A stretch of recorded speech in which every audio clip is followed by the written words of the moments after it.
আৰ্থিক দৈন্যতাক নেওচি চৰকাৰী বিদ্যালয়ত পঢ়ি পিতৃ মাতৃক গৌৰৱান্বিত কৰিলে টিয়কৰ সুস্মিতাই। মন কৰিলেই চন বাকৰি মাটিতে ধন। হয়, তাক প্ৰমাণ কৰিলে টিয়ক চাওদাংৰ মেধা ছাত্ৰী সুস্মিতা গগৈ। সদ্যঘোষিত হাইস্কুল শিক্ষান্ত পৰীক্ষাত টিয়ক উচ্চতৰ মাধ্যমিক বালিকা বিদ্যালয়ৰ পৰা ৫টা বিষয়ত লেটাৰসহ ৯০% অধিক নম্বৰেৰে সুখ্যাতিৰে উত্তীৰ্ণ হৈছে এইগৰাকী মেধাৱী ছাত্ৰী।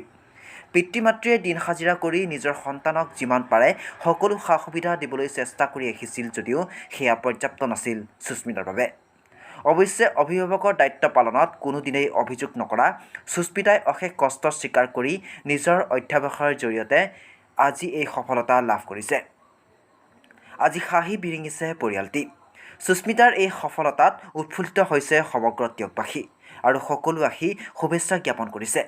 উল্লেখযোগ্য যে চৰকাৰী বিদ্যালয়তেই হওক বা ব্যক্তিগত খণ্ডৰ বিদ্যালয়তেই হওক ভালকৈ মনোযোগ দিলে পঢ়াৰ ক্ষেত্ৰত কোনো অসুবিধাৰ সন্মুখীন নহয় বুলি মত প্ৰকাশ কৰি আগলৈ বিজ্ঞান শাখাত নামভৰ্তি কৰি এগৰাকী চিকিৎসা বিজ্ঞানৰ ছাত্ৰী হিচাপে নিজকে আগুৱাই নিয়াৰ হেঁপাহ কৰিছে মেধা ছাত্ৰী সুস্মিতাই। আজি 82.5% পাবলৈ সক্ষম হৈছোঁ। মই 4খনত লেটাৰ পাইছোঁ আৰু এখনত ষ্টেট হায়েষ্ট ছ'চিয়েল ছায়েন্সত 100 আউট অফ 100 পাইছোঁ। আৰু ভৱিষ্যতে মই ছায়েন্স ষ্ট্ৰীমত পঢ়িম বুলি ভাবিছোঁ আৰু মেডিকেল লাইনত যাম বুলি ভাবিছোঁ। ইমান কষ্টৰ মাজত তুমি সফলতা অৰ্জন কৰিছা, কেনেকুৱা লাগিছে? মোৰ বহুত ভাল লাগিছে। প্ৰথমতে মোৰ মা আৰু মোৰ ফেমিলিটোৰ কথা ক'ম। তেওঁলোকে মোক প্ৰতিটো ষ্টেপতে হেল্প কৰি গৈছে আৰু প্ৰপাৰ গাইড কৰি গৈছে। মায়ে মামাই মোক বহুত যথেষ্ট কষ্ট কৰি পঢ়াইছে। এইখিনি পাবলৈ মই সক্ষম হৈছোঁ।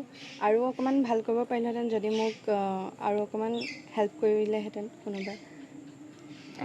আশা কৰোঁ ভৱিষ্যতে যাতে সহায় কৰি যায় আৰু এনেকৈ আৰু অকণমান আগুৱাবলৈ চেষ্টা কৰিম।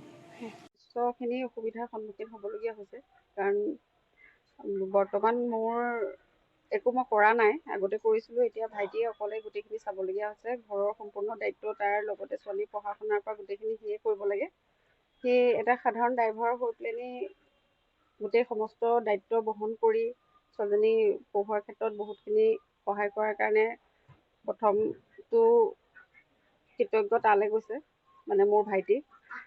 আৰু আমাৰ ছোৱালীজনীৰ ক্ষেত্ৰতে ক'বলৈ গ'লে আৰু মোৰ ঘৰখনৰ অৱস্থাটো সকলোখিনি এতিয়া দেখুওৱা হৈছেই যেতিয়া নেকি।